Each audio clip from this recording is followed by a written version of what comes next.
Olá, amados irmãos e irmãs. Hoje, dia 13 de agosto, sexta-feira, a Igreja nos dá a oportunidade de celebrar a memória de Santa Dulce dos Pobres.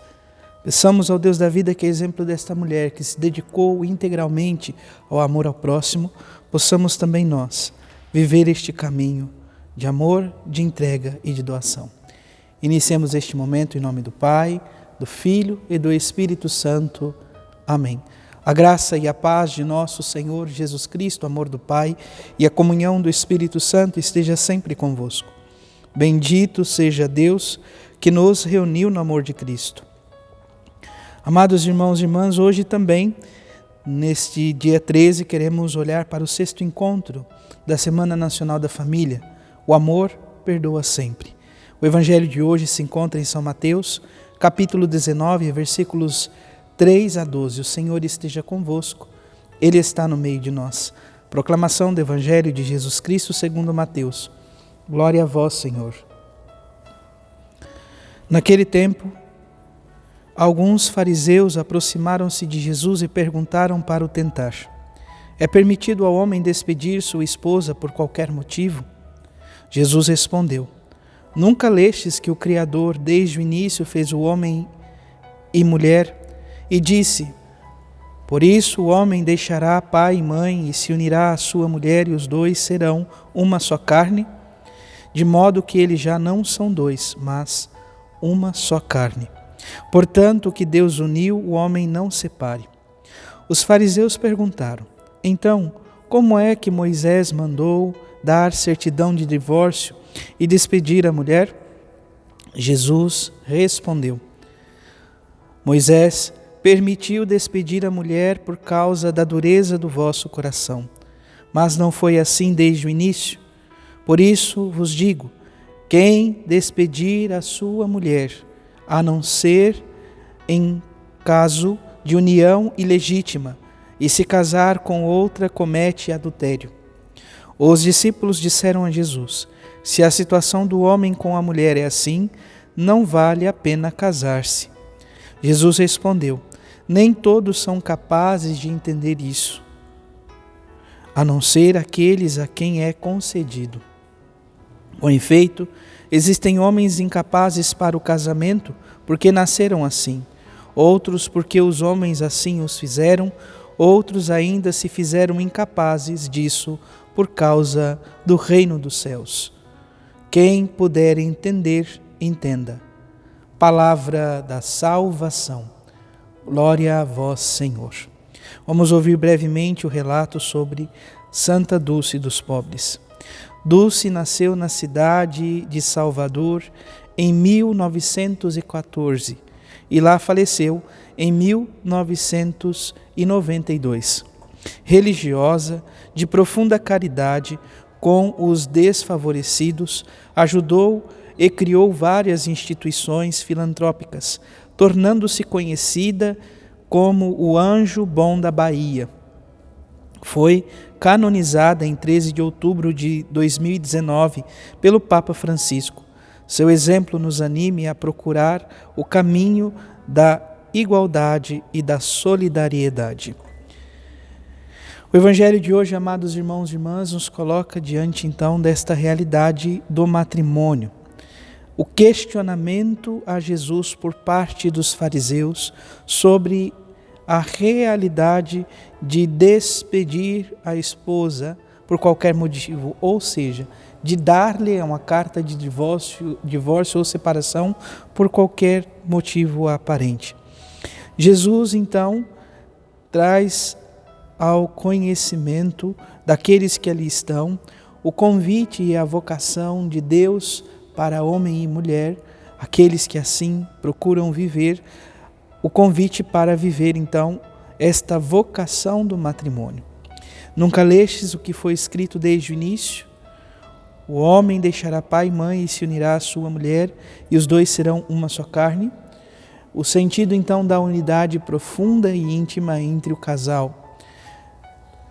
Esta realidade que poderíamos dizer que foi constituída naturalmente, onde o Senhor convida o homem e a mulher a constituir família, é elevado à dignidade de sacramento por Jesus Cristo, poderíamos assim dizer, no decorrer de toda a história da Igreja, da história da salvação. O matrimônio para nós hoje é sacramento, caminho para se buscar a vivência e a edificação na busca da santidade. Por isso, nós acolhemos aquilo que Jesus nos ensina hoje. Não se pode desfazer aquilo que foi realizado por meio da graça sacramental de qualquer maneira, a não ser que seja uma união ilegítima.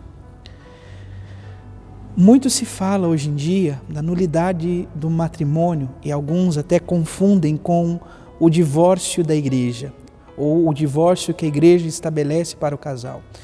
Há de se convir e entender, a igreja não concede carta de divórcio a ninguém. O que a igreja faz? Diante da caminhada, diante da busca dos fiéis, que infelizmente, num momento ou outro, em alguns casos, não conseguiu viver o matrimônio de uma forma que pudesse estar vivendo o caminho de amor, de entrega, de doação, e houve então a separação, a igreja, voltando-se a olhar para essas pessoas que muitas vezes acabaram se unindo em uma segunda união, muitas vezes então essas pessoas procurando, a igreja procura fazer uma investigação. O processo de nulidade neste contexto seria uma busca, uma investigação para ver qual o motivo do matrimônio não ter sido válido, em outras palavras. Isso então, por meio do tribunal eclesiástico, enfim, se chega a uma conclusão. Mas entenda, não se dá carta de divórcio. A igreja só declara que aquela realidade ou não poderia ter acontecido, ou, de fato, naquilo que foi considerado dentro dos autos, se percebeu que o matrimônio não foi, de fato, vivido, não foi, de fato, consumado diante daquilo que é os princípios da igreja.